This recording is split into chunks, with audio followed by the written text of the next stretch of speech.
Ngingowesifazane osebenza kahle, ophila kahle nje, okholwayo. Nginanekhaya elithi mina ikhaya elihle kakhulu. Shukuthi ngelinye ilanga kufike umfundisi ekhaya because mina ngiqhamuke enkonzweni la ibandla elinamakhapula amaningi khona. Umfundisi wethu uyi-marriage counselor, so nje uyasikhanselisha kakhulu ngomshado. Uthi umshado urepresenta uChrist. Umfundisi-ke uzothandaza nami njengomuntu omusha ongashadile, yabona, umuntu oselengele weni lokuba umuntu omdala. Afika athi umfundisi kumina, kunobhuti osanda kufika enkonzweni, uboniswe yena lo bhuti ukuthi kumele ashade nami. So uzongithandazela ukuthi yonke into ihambe kahle, yonke into ihambe ngohlelo. Nalo bhuti lo angeke azamthandazele because kumele kube uyena uNkulunkulu afosta lo bhuti ukuthi azoshada nami.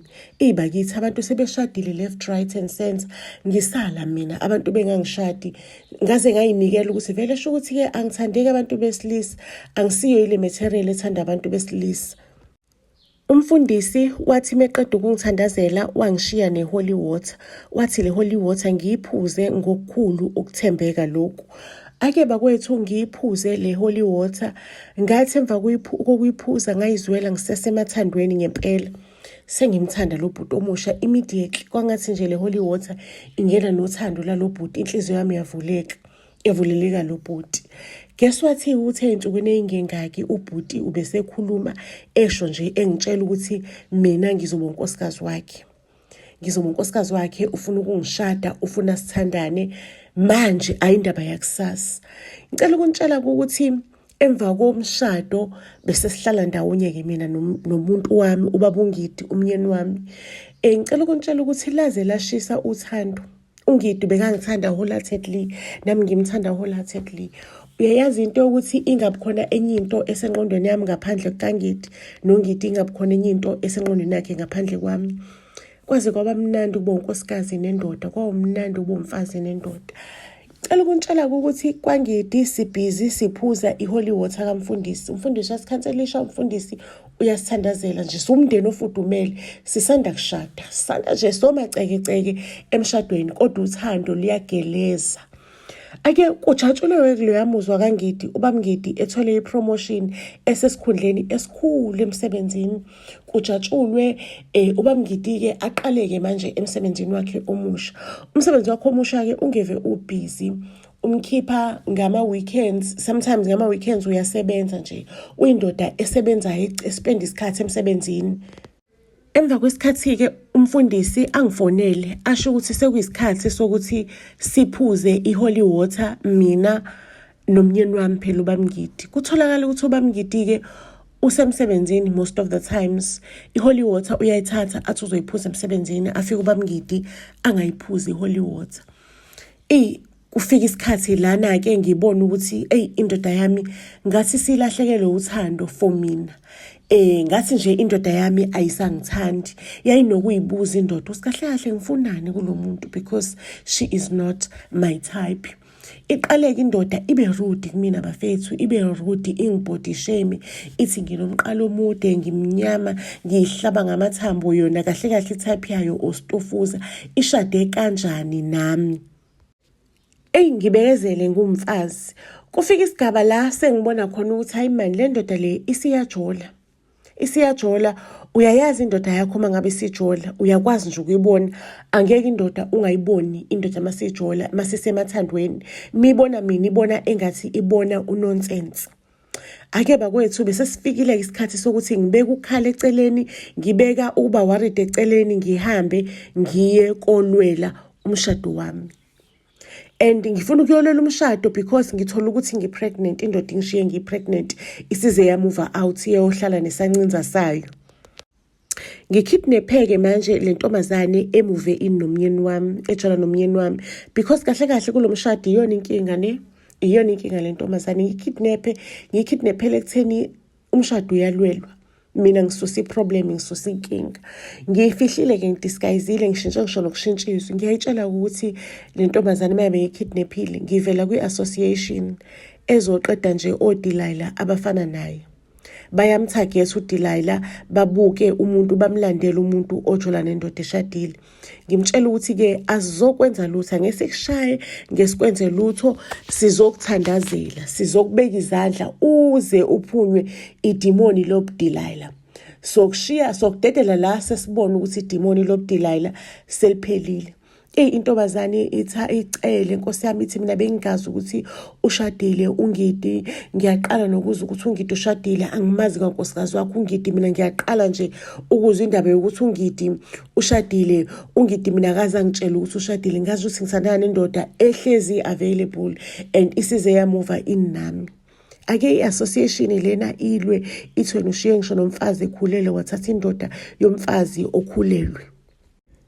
Ngathi ngingayidedela intombazane yaqonda ngqo kuNgidi isiyomdampa iyomali uNgidi ukuthi ushadile ini ushiya umfazi okhulelwe eshiyela, asho ukuthi wena ngikaze ngibone nokuthi ngena ama-calls, asho uNgidi uthi hayi lo muntu uhlukene sikwi-separation, ngimblockile la efonini ingakho engakwazi ukukhola, engakwazi ukumfonela.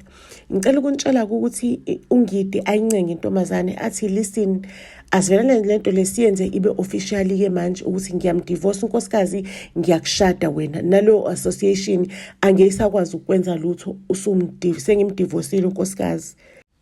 Ayibo, sengikhala kumfundisi, hayibo mfundisi, ngoba wawuthe wena lo mshado lo ubonisiwe, why lo mshado usuba inkinga kangaka manje empilweni yami? Ngicela ukunitshela ukuthi umfundisi angitshela ukuthi wena mgxishe i-holy water. Mfundisi, ngimgxishe i-holy water, ngimthola kuphi? Athi umfundisi mgxishe i-holy water. Ngimtshela umfundisi, le ndoda le ihambile, akukho lula ukuthi ngisangayinika i-holy water. Athi umfundisi, iyona holy water ezoqathaza amadimoni.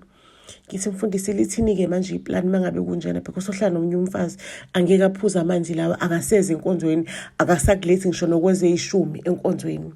Umfundisi-ke kumfundisi othanda imali ezoyilwela indoda ukuthi ibuyele enkonzweni ibheke ukuze ikwazi ukuthi ize ne10 zakhe enkonzweni.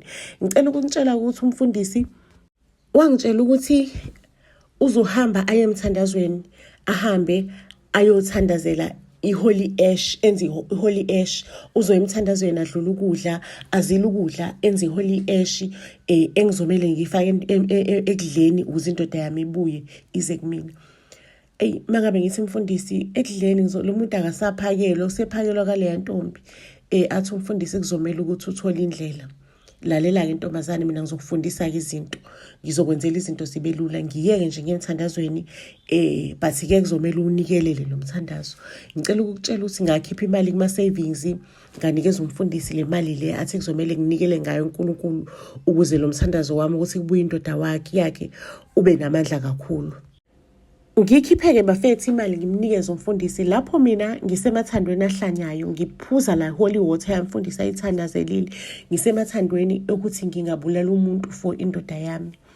Ake ngicela ukunitshela ukuthi umfundisi emva kwey'nsuku, kanti umfundisi uhambile weqamaza, umfundisi weqebhoda eyongitholela le holy ash, abuye-ke umfundisi nale holy ash athi ngizowufaka ekudleni kwendoda. Angitshela umfundisi ukuthi hayilalela lo mfana lona njalo ntambama emini u-order ukudla endaweni thizeni yokudla kulethwa ngedelivery yakhona, and le delivery banesithuthuthu esisodwa esidilivela le ndoda ukudla njalo emini. Umfundisi athi lalela, lo mfana lo webike sengimbukile impilo yakhe, ngayibuka yonke, uyifele emelimeni, unenkinga yesikoloto thizeni ukuze umndeni wakhe ube right, kumele asikhokhe. Ngizocela ukuthi ugoqe lo mfana umnikezele imali le ayidingayo, umtshele ukuthi as long as ezofaka le holy ash ekudleni kwale ndoda kuhambisa. Hayi ngempela ngicela ukunitshela ukuthi mase ngimgoqela umfana, wakufaka phambi kwami le holy ash, wahamba wayodeliver ukudla. Endleleni esezofika umfana, ngicela ukunitshela ukuthi isithuthuthu sakhe saba ne-accident, ukudla kwachitheka kwalahleka lapha, nomfana wahamba olala esibhedlela isikhathi eside. Yabona ngaleso sikhathi ngikhulelwe isisu madakaza singaka. Indoda ngiyifuna la, ngiyayithanda, ngifuna ukuyibona la, angisazi ukuthi ngenze njani. Yabona ngangasa-understand ukuthi ngenze njani, ngaze ngifile engathi ngavelane ngihambe ngiyoyihenga, ngahambe ngiyoyibulala, or ngathatha isibhamu ngiyoyidubula, ngifike ngidubule lo mfazi 99, ngithatha indoda yami ngiphume nayo ngiyibambe ngesandla. indlela engangisemathandweni ngakhona ngibonisa hayi lamathando mana ayangihlanyisa ngizoboshwa phela ngishiye le ndoda la ngaphandle into engizoyithini le. Sho ukuthi ke umfundisi ke naye amaqhinga akhe asephelile umfundisi ulet nje ngiphuza iholy water akasangisiza umfundisi lapho ngicela ukuntshela into engayenza ke ngenza into engaze ngicabanga ukuthi empilweni yami ngingayenza. Ngathi yabona ngine chance eyodwa yokuthi le ndoda le ngiyibuyisele kweyami impilo to get rid of lo makhwapheni permanently, because indoda yami ke ngaleso sikhathi ibibhizi phansi phezulu iplan divorce. So kwami ukuthi bekumele ngikhumbuze ukuthi mina nayo sisemathandweni wena ukuthi usetshenziswa usathana kwesikhashana, bekumele ngenze sure ukuthi yakhipha idemoni iphuza iholy water noma idla iholy ash kuphume le demoni elikuyona ehlanyiswe lo makhwapheni. Olithi ufind ukuthi ungathola mhlawumbe lo makhwapheni lo uyiloyile ngokusho kamfundisi athi umfundisi udinga iholy water kuqathake amademoni immediately ephuza iholy water amademoni azoqathaka. Ngalesa sikhathi bengathi angisaphefumuli, bengathi angisaphili because bengifuna indoda yami la, bengasakwazi nokufanishina kahle, bengasakwazi nokulala, ngifuna indoda yami. Ngicela ukuntshela ukuthi mabe sekumele ngitete sekusondele ngaqondanisa ukuthi ngizotetela kule sibhedlela esisebenza le ntombazane ejola nomnyeni wami ukuze nje lento lesiqede ngayo siye kule shona lena le bengifuna ukuyingcwaba. I wanted to bury her. Ngicela ukuntshela ukuthi uyi midwife vele ugirl. Ake sifike isikhathi ukuteta ngenza sure ukuthi ngitetiso yena ngakhokhela abantu ekumele bakhokhelwe ukuthi benze sure ukuthi timetable yami eqondana naye. Sifike isikhathi sokuthi ugirl angitetise ngempela ingane izalwe yaphefumula kancane, ingane yafakwa emshinini kuthiwa ingane ipoisoniwe. Ingane poisoniwe intone engidlile before before ngize kuzala. Ngithi angihlanga lutho Nkosi yami. Kwathiwa ingane ke inopoison. Tholakale ingane inopoison. Angempela ingane ayiphela ngamahora amangaki ingane idlule emhlabeni. Ndlela engangenhliziyo emnyama ngakhona, ngangenhliziyo emnyama lokuthi I didn't feel a pain. I was looking forward ukuthi ingane idlule ukuze ngikwazi ukuthi ngifakele icala le midwife le engizalisile ukuthi yona efakele yami ingane poison. Anye ngempela livulwe icala unkosikazi abanjeke manje uyiswa kuma holding cells. Ngicela ukuntshela ukuthi indoda yayiconfused indoda ukuthi kungenzeka yini ukuthi ihleli endlini nosathane onjalo.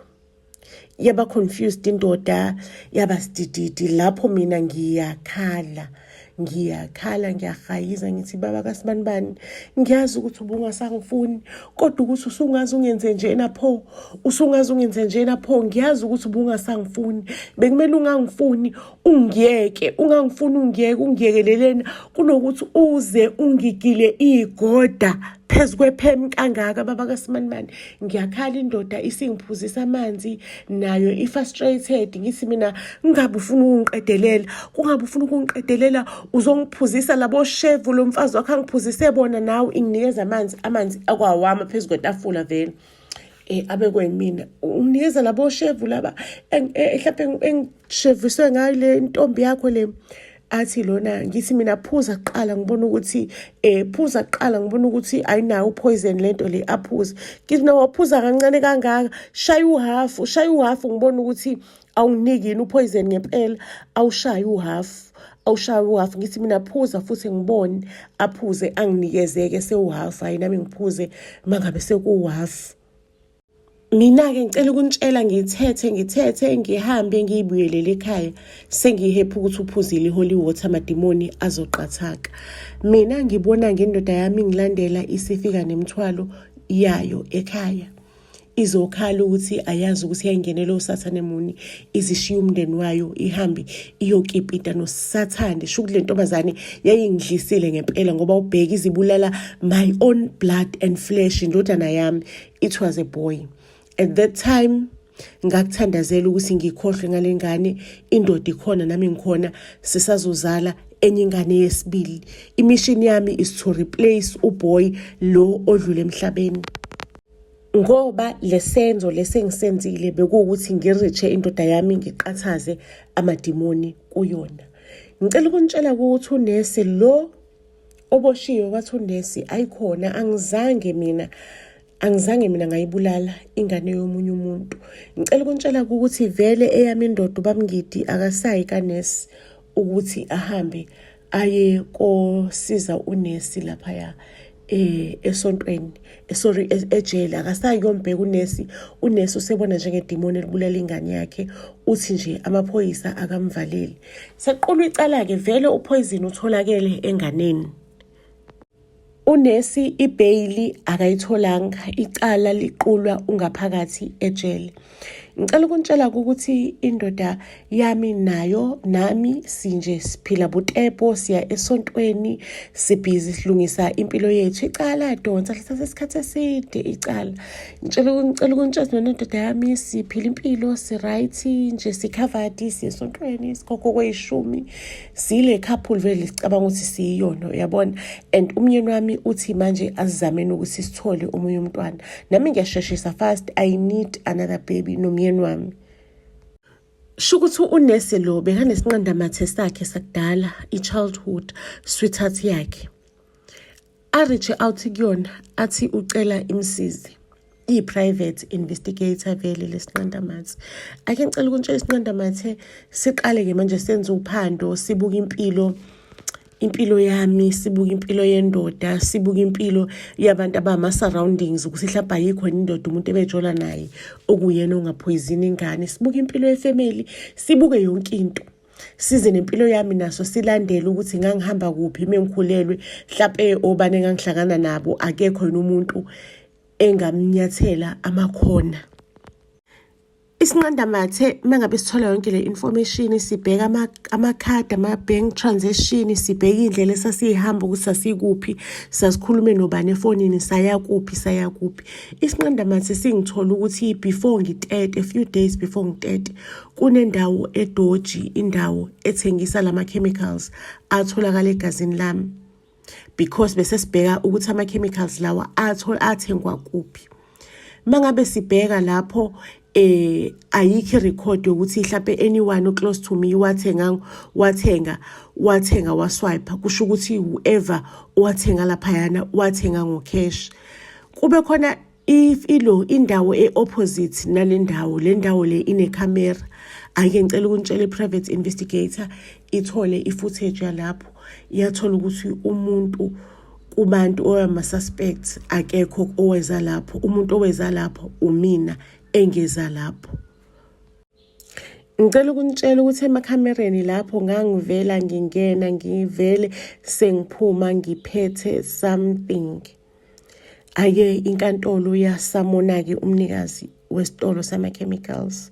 Wafika kumnikazi washo ukuthi yes, ngalosolo ukuthi wafika wathenga ukuthi nokuthi, and lo poison exactly ilo poison lo owatholakala egazini lami. Ngathi ngithi ngiyazama ukuphika ngisho ukuthi mina into engayiprescribelwa unesi ezontetisa leyo ukuthi ngiphuze yona, kwathiwa bungakusho ngani sonke lesikhathi lokho ukuthi wena wawuprescribeliwe. Iphi proof yokuthi wawuprescribeliwe? Unesi uthatha apha amalungelo okuprescribe, athi phela kwakuyinto enjengesihlambezo, wangitshela kanje. Ngicela ukunitshela ukuthi unesi wabantu wakhishwa ejele.